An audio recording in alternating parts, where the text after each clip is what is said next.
आता जी आपल्याकडे अन्न औषध प्रशासनामध्ये जी माहिती प्राप्त झाली आणि त्याच्यानुसार आपण तात्काळ या ठिकाणी नोबल हॉस्पिटलमधील या मेडिकल स्टोअरला मी व्हिजिट केलेलं आहे. त्याच्यामध्ये औषध याच मेडिकलमधून घेतलं पाहिजे या या प्रकारचा किंवा याच्या व्यतिरिक्त कोणत्याही परवानाधारक मेडिकलमधून घेऊ शकतात अशा प्रकारचा या ठिकाणी फलक प्रदर्शित केलेला नाहीये. हे मान्य आयुक्तांचं जे परिपत्रक होतं त्याचं उल्लंघन दिसून येते.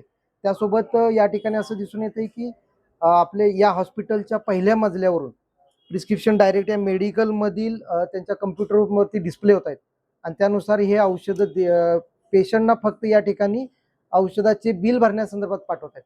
पेशंटला कोणत्याही पेशंट किंवा त्याच्या नातेवाईकांना प्रिस्क्रिप्शन दिलं जात नाहीये आणि त्याच्यानुसार इथं औषध विक्री त्या संदर्भातले सर्व पुरावे मी माझ्या तपासणी अहवालात नोंद करून घेतलेले आहेत. त्या व्यतिरिक्त या मेडिकलचं मी ड्रग अँड कॉस्मेटिक ॲक्टनुसार सखोल तपासणी करतोय. त्याच्यामध्ये बरीच उल्लंघनं आढळून आलेली आहेत आणि त्याच्यानुसार प्रथमदर्शनी ही जी काय उल्लंघनं आढळलेली आहेत ती जन आरोग्याच्या आणि जनस्वास्थ्याच्या दृष्टिकोनातून ही अत्यंत घातक असल्यामुळे मी आज या दुकानाला तात्काळ औषध विक्री बंद करण्याचे आदेश देतोय. काय नेमक्या त्रुटी आढळलेल्या आहेत आणि ही नेमकी कारवाई तुमची काय असणार आहे? याच्यामध्ये माझ्या तपासणीमध्ये असं दिसून येते की यांनी एक्सपायरी जे मुदतबाह्य झालेली जी औषध आहेत ते ॲक्च्युली स्वतंत्रपणे त्यांनी ओळख चिठ्ठीसह साठवणं गरजेचं आहे. तर या ठिकाणी अशी काही औषधं त्यांनी विक्रीयोग्य औषधासमोर साठवलेली आहेत. त्याच्यानंतर जे 2 to 8 डिग्री ज्याला आपल्याला शीतपेटीमध्ये फ्रीजमध्ये साठवणं गरजेचं आहे अशा औषधं त्यांनी रॅकमध्ये सर्वसामान्य तापमानात साठवल्याचे दिसून येते.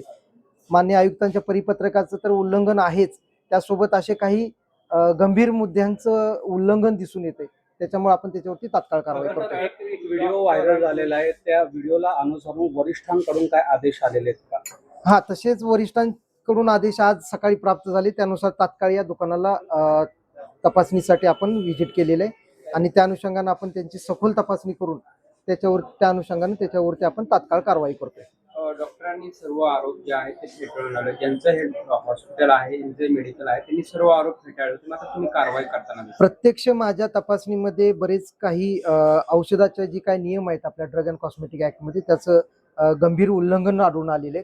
त्याच्या बाबतीत जे काही कागदोपत्री पुरावे आहेत ते सुद्धा आपण घेतोया आणि त्या अनुषंगाने आपण आपल्या कायद्यानुसार तात्काळ कारवाई करतो. कारवाई असणार आहे म्हणजे काय, किती दिवस बंद असणार आहे किंवा काय? याच्यामध्ये आपण आता प्रथमदर्शनी त्यांना इमिजिएट औषध विक्री बंद करण्याचे आदेश मी जारी करतोय आणि त्यानंतर त्यांना आपण त्या संदर्भात कारणे दाखवा नोटीस जारी करून पुढील कारवाई केली जाईल. औषध विक्री बंद याचा अर्थ मेडिकल सील करण्यात येणार आहे का आपल्यावर? हा, मेडिसिन पूर्ण औषध विक्री बंद करण्याचे आदेश देतोय आपण आजपासून.